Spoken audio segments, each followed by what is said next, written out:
Hey you let her pulala Yeshu min lando ya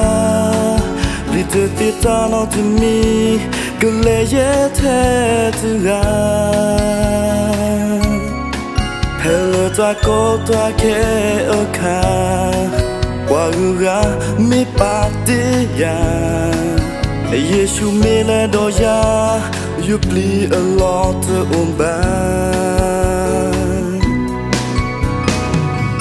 Pepwaga mi qua tu lodo si a si foya Yeshu me yuti fiko la uwe tu ga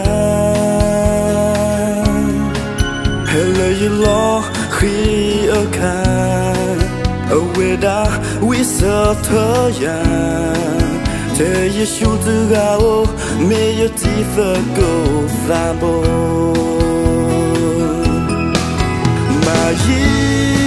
Nelo ne fatu ge heki Neda suywa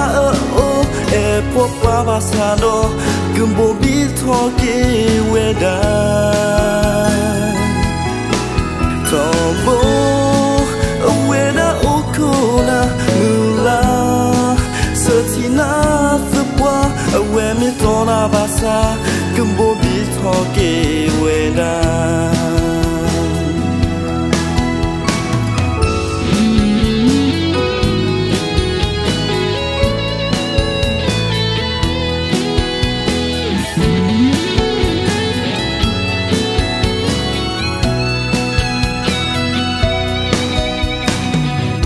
Hey you let the pulala Yeshu min lando ya Little titano to me Gule yete to ga Hello ta kota ke oka Waguga mi patia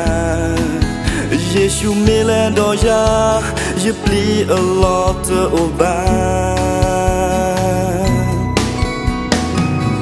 Pepwaga mi qua tu lodo si a si foya Yeshu me yuti fiko la uge tu ga Hello you lo khi a ka Aweda we sa ya Te Yeshu tu ga o me yuti fiko fambo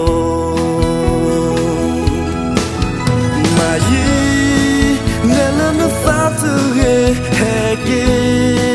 Neda suywa o e popa basado Gumbo bitoke weda Tombo weda okona mula Satina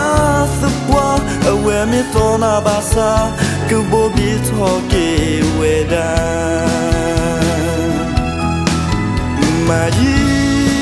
Nela no fatu ge heki Neda suywa o e popa basado Gumbo bitoke